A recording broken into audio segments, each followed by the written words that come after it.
একটা নেক আমল যদি করা হয় তাহলে নেকি হয় কয়টা? আল্লাহ তাআলা সূরা আনআমের 160 নম্বর আয়াতে বলেন,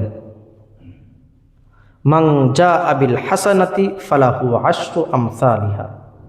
যখন কোনো বান্দা একটা নেক আমল করে, আল্লাহ তাআলা বলেন ওই একটা নেক আমলের বিনিময়ে আল্লাহ তাআলা ওই বান্দাকে 10টা নেক আমল করার সওয়াব দান করেন।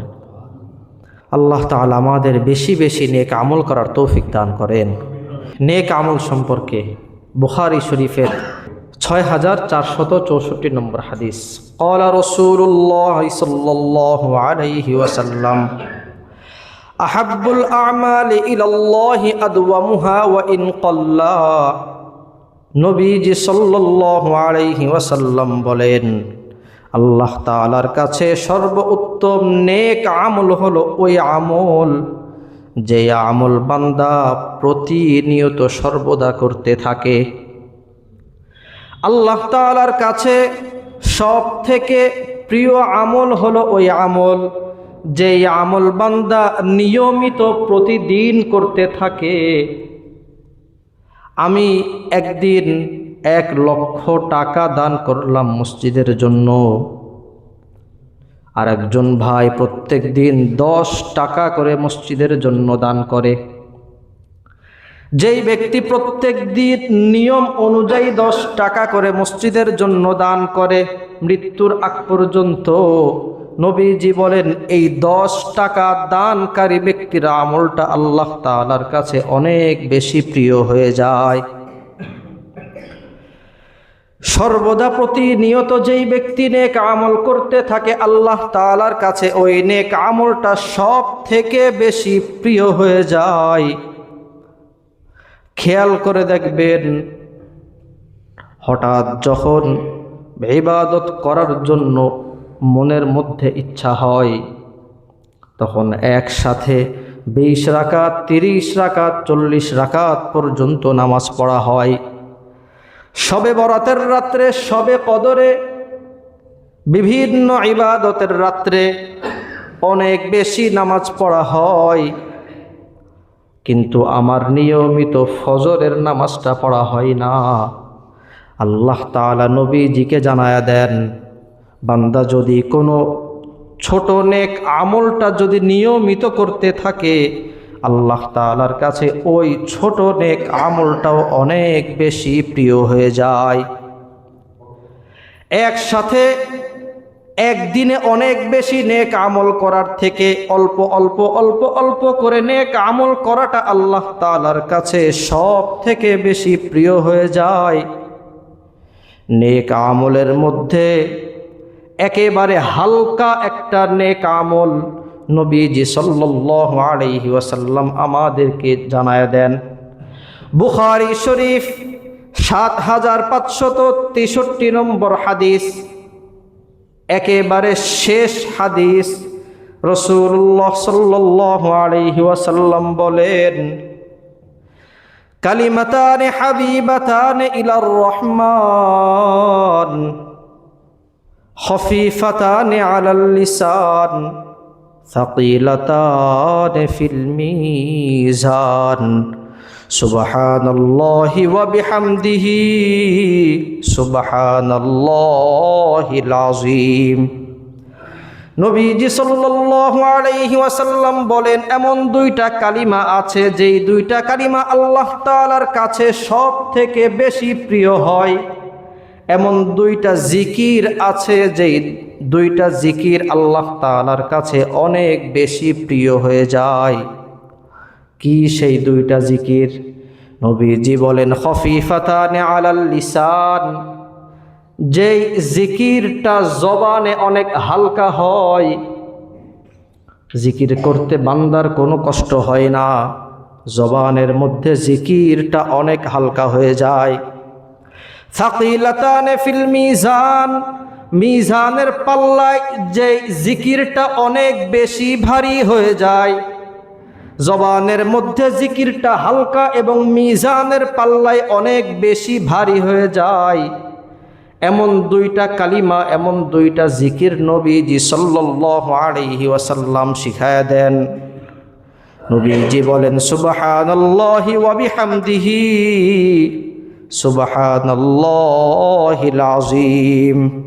সবাই পড়ি সুবহানাল্লাহি ওয়া বিহামদিহি সুবহানাল্লাহিল আযীম।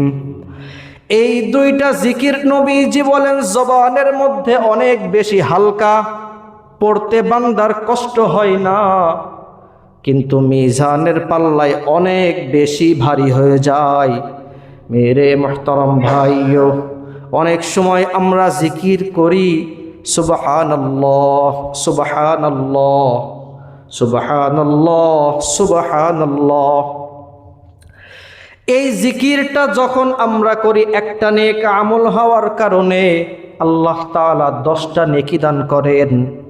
কিন্তু এই সুবহানাল্লাহ যখন কোরআনুল কারীমের আয়াত হিসাবে জিকির করব, তখন আমার আপনার আমল নামায় 90টা নেকি আল্লাহ তাআলা দান করবেন।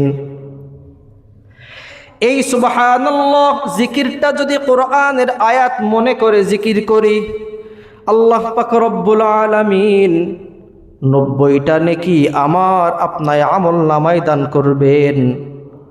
আর যদি এমনি নেক আমল উদ্দেশ্য করে জিকির করি তাহলে 10টা নেকি পাওয়া যায়।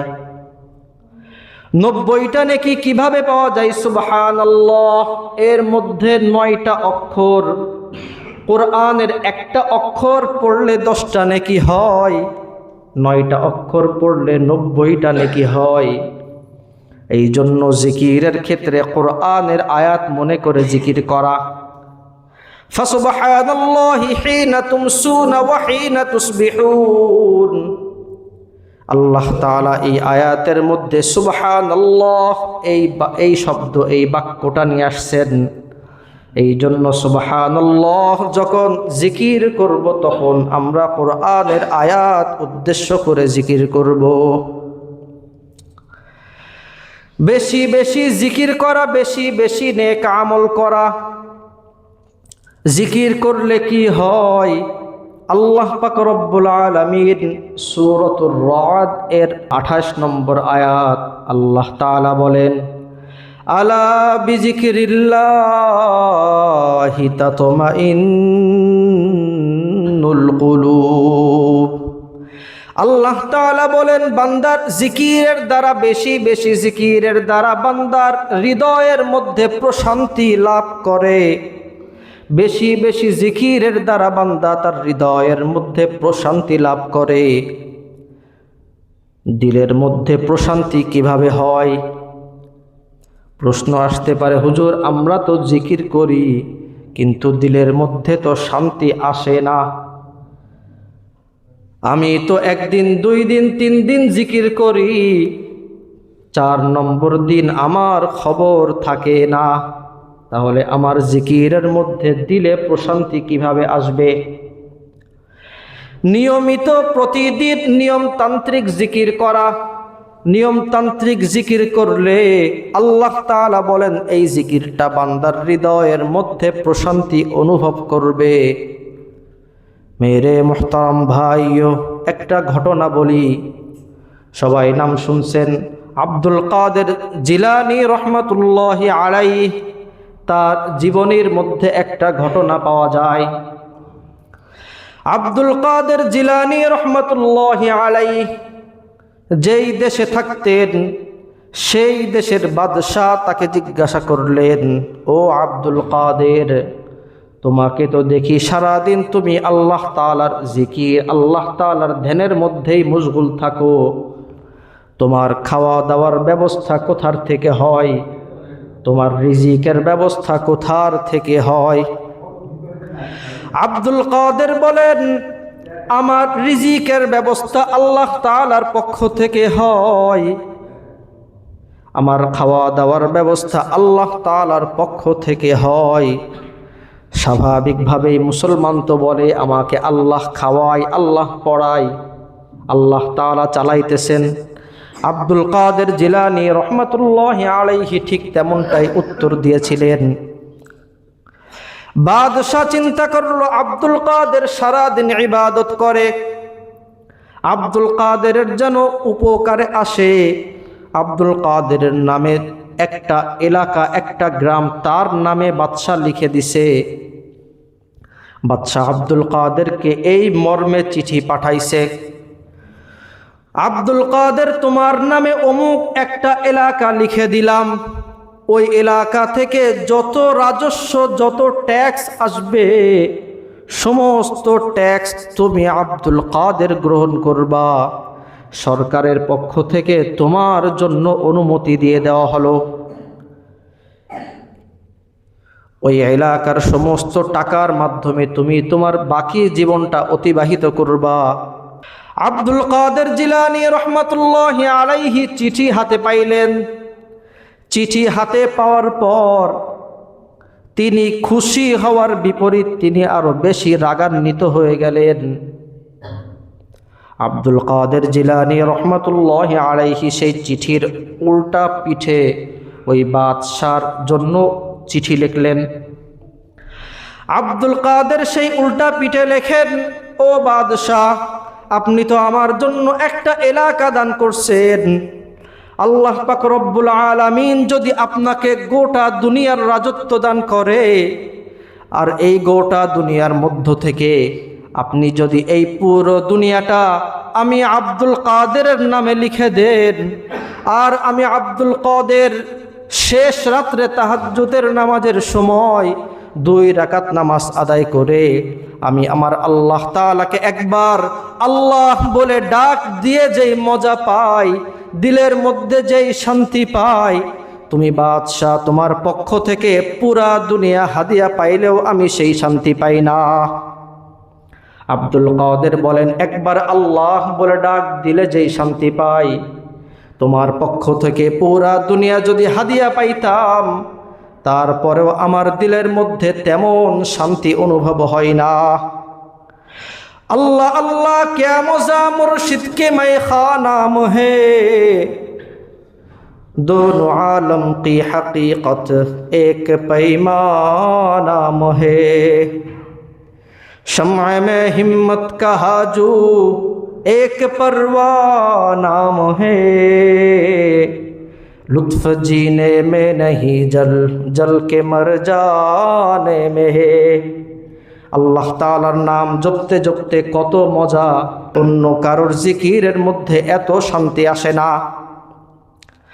আমি বিশাল বড় আলিশান বিল্ডিংয়ের মালিক, কোটি কোটি টাকা দামের বিল্ডিংয়ের মধ্যেও যদি আল্লাহ তাআলার জিকির না করি, আর আমাকে যদি আগুনের মধ্যে নিক্ষেপ করা হয়, সেই অবস্থায় যদি আমি আল্লাহ তাআলার জিকির করতে থাকি, ওই অবস্থাও আমার দিলের মধ্যে সব থেকে বেশি শান্তি অনুভব হয়। আগুনের মধ্যে জ্বলা অবস্থায়ও যদি আল্লাহ তাআলার জিকির করি, ওই অবস্থায়ও সব থেকে বেশি শান্তি অনুভব হয়। মেরে মুহতারাম ভাইও, আব্দুল কাদের জিলানী রহমাতুল্লাহি আলাইহি একটা ঘটনা দুনিয়ার বুকে রেখে গেছেন, যে ঘটনা থেকে আমাদের জন্য শিক্ষা। একবার আল্লাহ তাআলার নাম জিকির করলে দিলের মধ্যে যেই শান্তি অনুভব হয়, আব্দুল কাদের বলেন পুরো দুনিয়ার মালিক হইলেও দিলের মধ্যে সেই ধরনের শান্তি অনুভব হয় না। এই জন্য বেশি বেশি জিকির করা, সুবহানাল্লাহ ওয়ালহামদুলিল্লাহ লা ইলাহা ইল্লাল্লাহ আল্লাহু আকবার, বেশি বেশি জিকির করা, বেশি বেশি নেক আমল করা। মেরে মুহতারাম ভাইও, বেশি বেশি জিকির করলে, বেশি বেশি নেক আমল করলে কি লাভ? বেশি নেক আমলকারীর জন্য সব থেকে বড় পুরস্কার হলো বেশি নেক আমলকারী ব্যক্তি আল্লাহ তাআলার সাথে সাক্ষাৎ করতে পারবে। আল্লাহ তাআলা সূরা কাহফ এর 110 নম্বর আয়াতে বলেন, ফামান কানা ইয়ারজু লিকা রাব্বিহি ফালইআমাল আমালান সালিহা ولا يشرك بعبادة ربه أحدا। আল্লাহ তাআলা বলেন, যেই বান্দা তার প্রভুর সাথে সাক্ষাৎ করতে চায়, যেই বান্দা আল্লাহ তাআলার সাথে সাক্ষাৎ করতে চায়, সেই বান্দা যেন বেশি বেশি নেক আমল করে।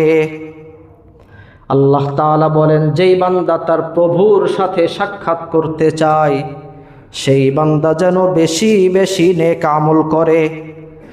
বেশি বেশি নেক আমল করলে আল্লাহ তাআলার সাক্ষাৎ লাভ করা যাবে। ও ভাই, আগের যুগের যারা বুজুর্গ ছিলেন, আমরা তো এখন নেক আমল করি জান্নাত পাওয়ার জন্য, আমরা তো এখন নেক আমল করি জাহান্নাম থেকে বাঁচার জন্য।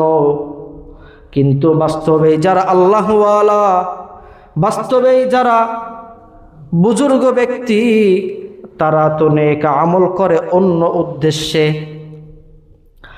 বাস্তবেই যারা আল্লাহওয়ালা, তারা মনে মনে বলেন, আমার তো জান্নাত দরকার নাই, জাহান্নাম দিয়ে আমি কি করব?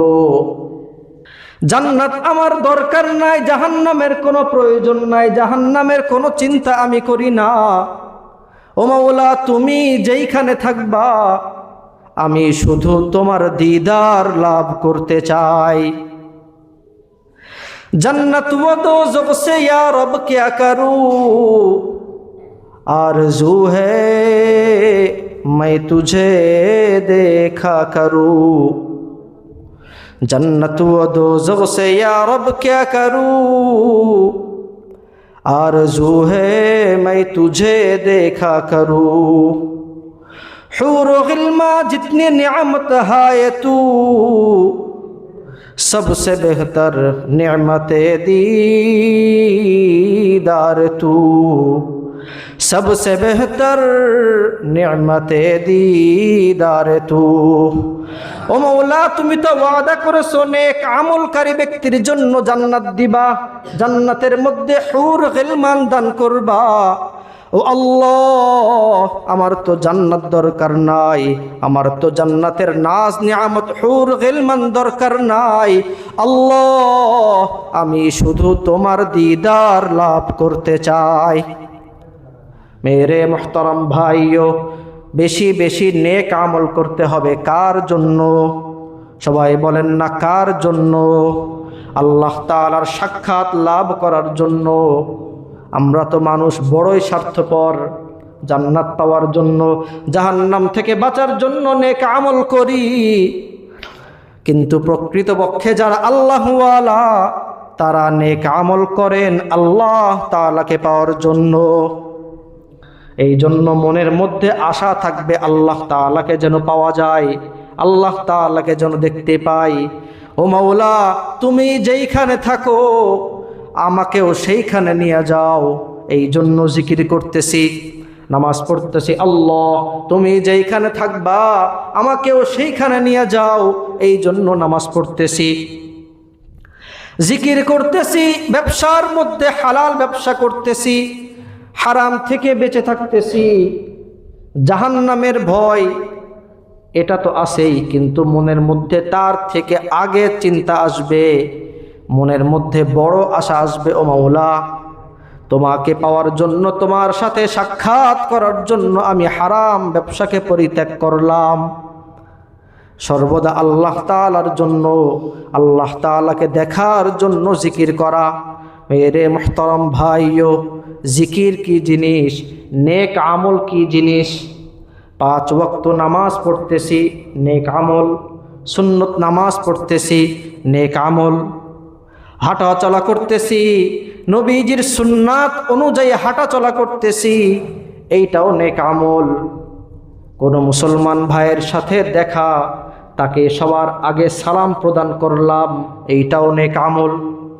এমন অসংখ্য অগণিত নেক আমল আছে, যে নেক আমলগুলো আমরা আমাদের ব্রেনের মধ্যেও আসে না, যে নেক আমলগুলোর উপর আমাদের আমল থাকে না। রাত্রেবেলায় যখন ঘুমাইতে যাই, ঘুমানোর আগে একটা দোয়া আছে, এই দোয়াটা পড়লে এইটাও একটা নেক আমল।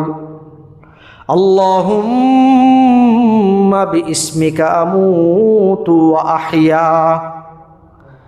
আমাদের মধ্যে অনেকেই এই দোয়া জানি না। একজন মক্তবের বাচ্চাকে জিজ্ঞাসা করবেন, দেখবেন সে আপনার জিজ্ঞাসা করা শেষ হওয়ার আগেই সে উত্তর দিয়ে দিবে। ঘুমানোর দোয়া আল্লাহুম্মা বিইসমিকা আমুতু ওয়া আহইয়া। ঘুম থেকে ওঠার দোয়া আলহামদুলিল্লাহিল্লাযী আহইয়ানা বা'দামা আমাতানা ওয়া ইলাইহিন নুশুর। আল্লাহ তাআলার কাছে দোয়া করি, আল্লাহ আপনি আমাকে ঘুমের পরে আবার জীবিত করছেন, এই জন্য আপনার কাছে শুকরিয়া আদায় করি। ওয়া ইলাইহিন নুশুর, আপনার কাছেই তো একদিন প্রত্যাবর্তন করতে হবে। মানুষের যখন মৃত্যু আসবে, এই মৃত্যুটা মানুষের ঘুমের মতন, এই জন্য আল্লাহ তাআলা এই দোয়ার মধ্যে শিখায়া দিছেন বাদা মা আমাতানা। একরকম মৃত্যুর পরেই আপনি আবার আমাদেরকে জীবিত করছেন। খানা খাইতে যখন যাই, শুরুতে বিসমিল্লাহ পড়তে হয়। আমরা অনেক সময় বিসমিল্লাহ পড়তে পারি না, সময়ের অনেক বড় অভাব।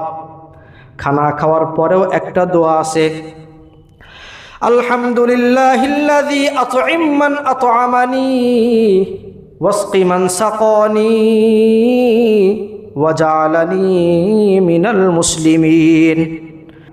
মেরে মুহতারাম ভাইও, আজকের আলোচনার বিষয়বস্তু একেবারে হালকা, কিন্তু এই বিষয়বস্তুটা যদি আমলে নিয়ে আসতে পারি, তাহলে এই বিষয়টা অনেক বেশি ভারী হয়ে যায়।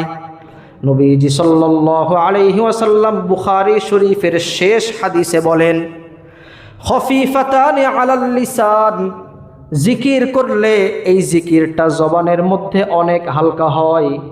সাকিলাতানি ফিল মিজান, কিন্তু মিজানের পাল্লায় এই জিকিরটা অনেক বেশি ভারী হয়ে যায়। এই জন্য হাঁটা চলা, খাওয়া দাওয়া, ব্যবসা বাণিজ্য, সর্বদা জিকির করা, সর্বদা নেক আমল করা।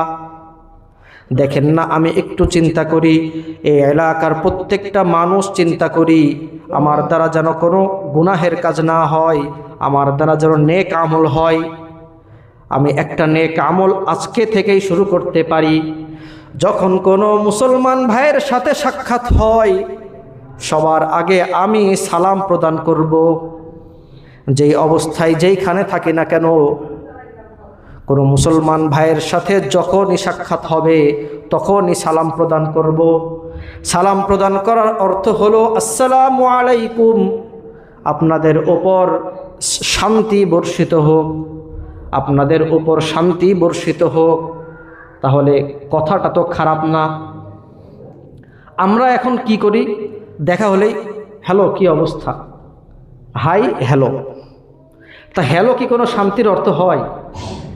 নবীজি সাল্লাল্লাহু আলাইহি ওয়াসাল্লাম শিখাইয়া দিয়েছেন আসসালামু আলাইকুম, দেখা হলেই সালাম দেওয়া, দেখা হলেই সালাম দেওয়া। বাসা বাড়িতে আমরা থাকি, সন্তান আদি বাসার মধ্যে থাকে, বাবা থাকে, তো খেয়াল করে দেখেন বাসার মধ্যে যখন সন্তান বাবাকে ক্রস করে, তখন বাবাকে সন্তান বা সন্তান বাবাকে সালাম দেয় কিনা। বিষয়টা তো এরকম না যে বাসার মধ্যে থাকি দেখে সালাম দেওয়া যাবে না। বাসার মধ্যে থাকলে তো সালাম নিষিদ্ধ না। সালাম মানে শান্তির দোয়া করা। তো বাবার জন্য আমি শান্তির দোয়া করব, বাবা সন্তানের জন্য শান্তির দোয়া করবে। রাস্তায় হাঁটতেছি, রাস্তায় বের হলেই স্বাভাবিকভাবে সামনে বেপর্দা করে নারী চোখের সামনে চলে আসবে। চোখটাকে সাথে সাথে নিচের দিকে নামায় রাখা। চোখটাকে যখন নিচের দিকে নামায় রাখবো, তখন ফেরেশতা দেখতেছে যে বান্দা গুনাহের কাজ থেকে সরে আসছে।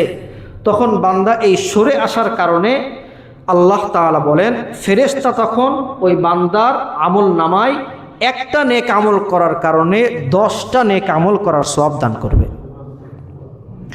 বান্দা যখন নেক আমল করার ইচ্ছা করে, নবীজি সাল্লাল্লাহু আলাইহি সাল্লাম বলেন, বান্দা শুধু ইচ্ছা করে নেক আমল করার, ফেরেশতারা সেই বান্দার নেক আমল করার ইচ্ছা করার কারণে ওই নেক আমলের সব আল্লাহ তাআলা বান্দার আমল নামায় দান করেন। কিন্তু যখন বান্দা কোনো গুনাহের কাজ করার ইচ্ছা করে, নবীজি বলেন ফেরেশতারা তখন সেটা খাতার মধ্যে লেখে না। আল্লাহ তাআলা তাদেরকে বলেন যে ফেরেশতা অপেক্ষা করো, আরেকটু অপেক্ষা করো, বান্দা কেবল ইচ্ছা করছে, এখনো গুনাহটা করে নাই। ফেরেশতা অপেক্ষা করে, যখন বান্দা কিছুক্ষণ পরে সেই গুনাহের কাজটা করে ফেলে, ফেরেশতা তখন লিখতে যায়। আল্লাহ তাআলা বলেন যে আরেকটু অপেক্ষা করো, দেখি আমার বান্দা তওবা করে কিনা। তো বলতেছিলাম আজকের আলোচনা যে গুনাহটা হয়ে যাওয়ার সাথে সাথে যদি একটা নেক আমল করি, তাহলে ফেরেশতার সেই খাতায় তো আমার গুনাহটা আর লেখা হইল না। মুহতারাম হাজিরিন, আমরা এই সার্কিট হাউস এলাকায় যত মানুষ থাকি, আমরা সবাই এই নিয়তটা করি যে আজকে থেকে এখন থেকেই কোনো মুসলমান ভাইয়ের সাথে যখনই দেখা হবে সালাম দিব। এখন থেকে যখন রাস্তায় বের হব তখন চোখটাকে গুনাহ থেকে হেফাজত রাখবো। বাসা বাড়িতে যদি টিভি থাকে টিভিটা বন্ধ করে দিব। বাসা বাড়িতে যদি মোবাইল থাকে মোবাইল ব্যবহার সীমিত করব। যতটুকু প্রয়োজন ততটুকু করব। চোখটাকে গুনাহ থেকে হেফাজত করব। এই জন্য মুহতারাম হাজিরিন, আজকের আলোচনার বিষয় গুনাহ যদি হয়েও যায় সাথে সাথে একটা নেক আমল করা। গুনাহ হয়ে গেলে সাথে সাথে নেক আমল করা। রাস্তায় হাঁটতেছি, একটা গুনাহ হয়ে গেছে, সাথে সাথে একটা জিকির করলাম সুবহানাল্লাহ। পড়তে তো বেশি কষ্ট হবে না আশা করি। সুবহানাল্লাহ, আলহামদুলিল্লাহ, লা ইলাহা ইল্লাল্লাহ, আল্লাহু আকবার। রাস্তায় হাঁটতেছি, আমার অফিস অনেক দূরে যাইতেছি, অফিসে যাওয়ার সময় আমি জিকির করতে থাকি সুবহানাল্লাহ। জিকিরের মধ্যে সব থেকে উত্তম জিকির হলো কোরআন শরীফ তেলাওয়াত করা। কোরআন শরীফের কোন সূরা যদি আমরা পাঠ করতে পারি তাহলে বেশি ভালো হয়, অথবা সেটা যদি না পারি তাহলে জিকিরের মধ্যে দুরূদ শরীফটা অনেক বেশি কার্যকর একটা আমল। সাল্লাল্লাহু আলাইহি ওয়াসাল্লাম, এটা হলো সংক্ষেপ দুরূদ শরীফ, সাল্লাল্লাহু আলাইহি ওয়াসাল্লাম। দেখবেন মানুষ অনেক ধরনের পেরেশানির মধ্যে পড়ে, আল্লাহ তাআলা যখন দেখেন যে বান্দা এই জিকির করতেছে সাল্লাল্লাহু আলাইহি ওয়াসাল্লাম, বান্দা আমার হাবিবের উপরে দুরূদ পাঠাইতেছে, শুধু হাবিবের উপর দুরূদ তাই নয়, এই হাবিবের উপর দুরূদের মধ্যেও আল্লাহ তাআলার নাম আছে। এই জিকিরটা এমন একটা জিকির যে জিকিরে নবীজির উপরে দুরূদ পাঠানো হয়, আল্লাহ তাআলার নামও আছে। তখন আল্লাহ তাআলা এই জিকিরটার কারণে বান্দার উপরে বেশি খুশি হয়ে যান সুবহানাল্লাহ। তো এই জন্য সাল্লাল্লাহু আলাইহি ওয়াসাল্লাম, দোকানে বসে আছি, কাস্টমার আসতেছে না, জিকির করি সাল্লাল্লাহু আলাইহি ওয়াসাল্লাম। বাসা বাড়িতে মা বোনরা আছি, হাতের কাজ করতেছি, তরকারি করতেছি, বিভিন্ন কাজ করতেছি, এই জিকির করা, বেহুদা কথাবার্তা না বলে মনের মধ্যে এই জিকির করা সাল্লাল্লাহু আলাইহি ওয়াসাল্লাম, সাল্লাল্লাহু আলাইহি ওয়াসাল্লাম। জীবনে অনেক গুনাহ হয়ে গেছে ভাই, অনেক গুনাহ জীবনে হয়ে গেছে। গুনাহগুলো কিন্তু মুছতে হবে, গুনাহগুলো কিন্তু মাফ করায় নিতে হবে। বেশি বেশি নেক আমল করা, ছোট্ট নেক আমল সর্বদা করা। নিয়ত করতে পারি আমি প্রত্যেক দিন মসজিদে, মাদ্রাসায় অথবা কোনো এতিম মিসকিনকে 10 টাকা বা 20 টাকা দান করব। এটা নিয়ত করা, কারণ নবীজি বলছেন সর্বদা যে আমলটা করা হয় আল্লাহ তাআলার কাছে এটা বেশি প্রিয় হয়।